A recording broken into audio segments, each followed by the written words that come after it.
one of the turning points in our country, I think, was back in 1925, and most people can read about this online or however you want to do it. But one of the things that took place back in those days was the Scopes monkey trial, and that became the first legal battle over the teaching of evolution.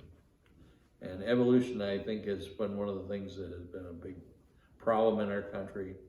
The Butler Law had been passed back in Dayton, Tennessee back then, which banned the teaching of evolution, and specifically any theory that denies the story of divine creation of man taught in the Bible. Well, the ACLU back then put a ad in the Chattanooga paper offering legal assistance to anyone who challenged that law. And of course, there's a lot of history around the Scopes monkey trial, but basically evolution could be taught after that, and that's been a big problem. Any Darwinism that's been taught.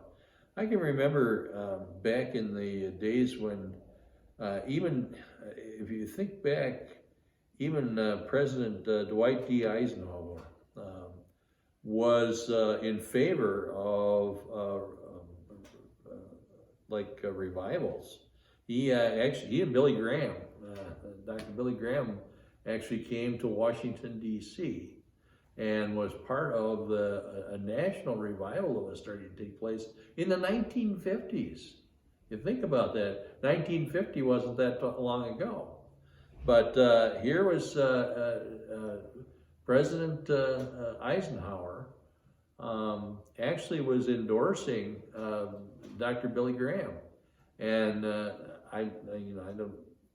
There's a lot of thoughts on Billy Graham, but what either good or bad. But the fact is that he was preaching the gospel. He was preaching the gospel, and the fact that there was a president interested in that, you wouldn't find that today, and that's a difficult thing for me to understand.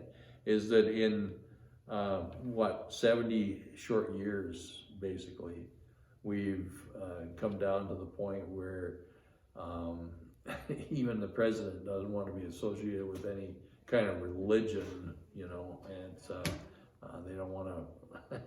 and so I see a lot of legal battles ahead, because the Christians are going to be shouted down.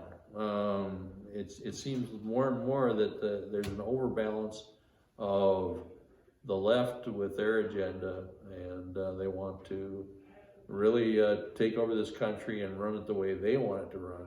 And basically, the bottom line on all of it is man's desire to please himself. That's where it comes from. And I'm reminded in the Bible of how there was always many times in the Bible where God's word teaches us that man did that which was right in his own eyes. Man wanted to do that which is right in his own eyes. And that's where we're at today, where man wants to do what's right in his own eyes. And so there's where part of the problem is.